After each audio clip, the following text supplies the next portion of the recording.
This apartment complex. So this is where that big mound of snow right there on the other side of her other duplex. I have to move all that stuff too. That's gonna take another week.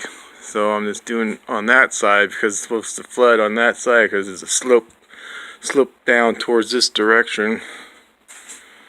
And it's the same like it is on the other side. So, wild cat tracks going up and down. Yep.